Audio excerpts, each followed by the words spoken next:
我们都知道，球星对一支球队的重要性不言而喻。当球队失去当家球星，球队的战绩通常会受到重创。然而 ，NBA 史上却出现过一些令人匪夷所思的现象，有些球队在失去王牌球星后，反而打得更好了。这到底是怎么回事呢？资深球迷一定听过尤因理论。1999年，尼克队的传奇中锋 Patrick Ewing 受伤缺席季后赛，球队被迫调整阵容，结果一路杀进了总冠军赛。这是不是代表球队应该早点把 Ewing 交易掉呢？但仔细想想 ，Ewing 当时已经37岁了，或许球队早已不需要过度依赖他。所以，还有没有其他更能说明问题的例子呢？大家好，我是抗扯，今天带大家一起看看 NBA 近年来在失去核心球员后反而更强的球队。2017年的塞尔提克可说是众望所归，交易来 Kyrie Irving， 又签下 Gordon Hayward， 这支球队从季后赛常客摇身一变，成为总冠军的大热门。对 Irving 来说，这是一个证明自己的机会。多年来，他一直被质疑没有 LeBron 就无法夺冠。更令人难堪的是，有记者曾问他 ，LeBron 对他来说是不是父亲的形象？这让 Irving 感到极度不爽。Called him a great father. So what type of parental role has he played for you and your teammates, LeBron? Oh, okay. So you, yeah.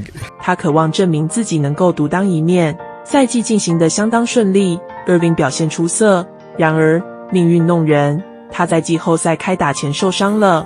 所有人都认为少了 Irving 的塞尔提克肯定走不远。但出乎意料的是，这支球队展现了惊人的韧性。一路杀进了东区决赛，甚至将 LeBron 领军的骑士队逼到了第7战，距离总冠军赛只有一步之遥。更重要的是，球队的打法也发生了改变，不再过度依赖 Irving， 年轻球员 Tatum 和 Brown 扛起了进攻大旗，他们之间的默契与日俱增，这让塞尔提克管理层意识到，球队的未来属于 Tatum 和 Brown， 不是 Irving， 也不是 Hayward。隔年，即使 Irving 回归，塞尔提克的表现却不如前。Irving 在那年的季后赛打得异常挣扎，甚至被认为是球队输球的主因。数据也印证了这一点。当 Irving 缺席时，塞尔提克的战绩是37胜19负，胜率达 66%， 而 Irving 上场时，战绩是83胜53负，胜率仅 61%。这明确显示出球队在没有 Irving 时的表现更出色，这让塞尔提克管理层下定决心，他们选择放弃 Irving， 全力培养新的球星。多年以来 ，Rudy Gay 被视为孟菲斯灰熊的未来之星。在 Pau Gasol 离队后，灰熊需要一个新的核心，而 Gay 似乎是最佳人选。他在第2个赛季就打出了场均20分的表现，前途一片光明。然而 ，Zach Randolph 的到来改变了一切。尽管 Gay 的得分数据依旧亮眼，但球队的进攻却陷入停滞。更糟糕的是，他因伤缺席了赛季后半段，错过了灰熊队最辉煌的时刻。2011年，灰熊队黑八奇迹击败了马刺队。这一年 ，Randolph 成为球队的领袖，灰熊队也开启了长达7年的季后赛之旅。隔年，当 Gay 伤愈复出后，灰熊队的表现反而不如以往。Gay 的高使用率并未带来高效的进攻，反而限制了球队的进攻多样性。他的出手分布过于集中，影响了 Marc Gasol、Randolph 和 Conley 的进攻机会。灰熊队意识到他们需要做出改变，于是他们送走了 Gay， 并开启了著名的 Grit and Grind 时代。没有了 Gay， 灰熊队的进攻变得更加均衡，球员之间的传球也更加频繁。球队的传球数从平均每场244次提升到281次。以 Marc Gasol 和 Randolph 为核心的内线，搭配 Conley 的组织，灰熊队的战绩更上一层楼。在送走 Gay 的同一年，灰熊队就取得了队史最佳战绩56胜，并打进了西部决赛。Gay 或许是一名出色的得分手，但他并不适合灰熊队的体系。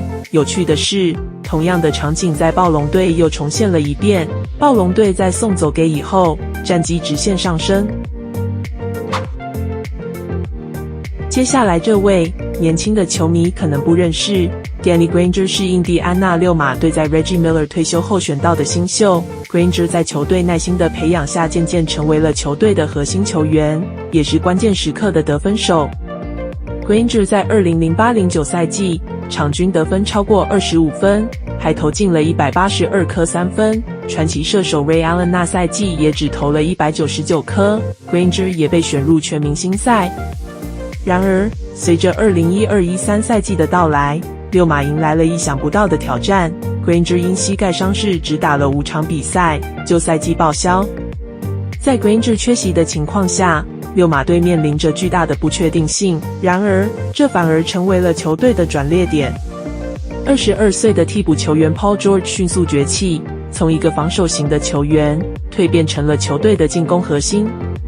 他在2012-13赛季场均得分达到 17.4 分，并荣获最佳进步球员奖。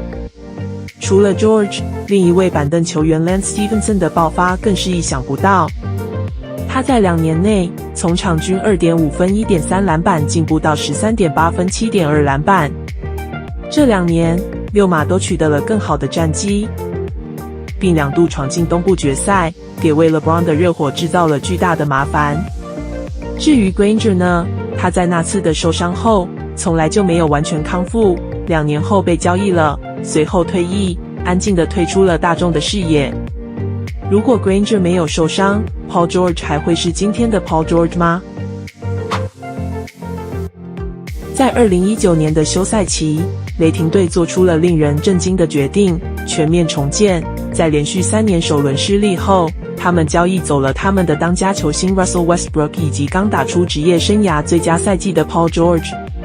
交易中，雷霆队得到了许多未来选秀权以及几名球员，包括34岁老将 Chris Paul、21岁2年级生帅 Gilgeous-Alexander 和31岁老将 Danilo Gallinari。许多人对这支新阵容并不看好，认为他们无法取得好成绩。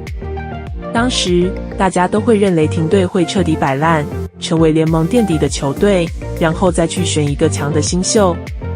出人意料的是，这是一支非常强大的阵容。事实上，他们的赛季战绩与 Westbrook 被交易到的休士顿火箭队完全相同。更令人惊讶的是，他们把火箭队拖到了第7场，差一点就赢了比赛。在没有 Kevin Durant 的3年里， Westbrook 的雷霆队总是在首轮以5或6场比赛结束，从未进入过第7场。然而，这支没有任何期望的临时拼装队伍，比 Westbrook 和 George 的组合走得更远，这确实令人印象深刻。为什么会这样呢？在 Westbrook 职业生涯的末期，他的退步有目共睹，他的出手次数太多，但效率却比以前低很多。交易后，雷霆队的进攻更加平衡。过去，球队过于依赖 Westbrook 和 George 的个人能力，而交易后的雷霆队有多位球员能够得分，分担了进攻压力。其次，球队的板凳深度也得到了提升，只有3名球员场均出赛超过30分钟。最重要的是， Chris Paul 上演了一个巨大的复出赛季，表现超出了所有人的预期。当火箭队放弃他时，大家都以为这将是 CP3 退步的开始，但他证明大家错了。Gallinari 也一直是个不错的球员，他唯一的问题就是受伤，但在 OKC， 他神奇地保持了健康。SGA 在这个赛季也得到了巨大的成长，从 Paul 身上学到了很多。这个赛季对于雷霆队来说是一个重要的转折点，也是 SGA 成长为球星的关键1年。当我们回顾这个雷霆赛季时，会看到这是 Westbrook 时代与 SGA 时代之间的过渡期。就这样，以上就是4位离开球队后看到球队变得更好的 NBA 球星。你还能想到其他符合这个影片的例子吗？欢迎在留言区分享你的看法。非常感谢你们的观看，如果你喜欢这个影片，记得按赞、订阅、加分享。我们下次见。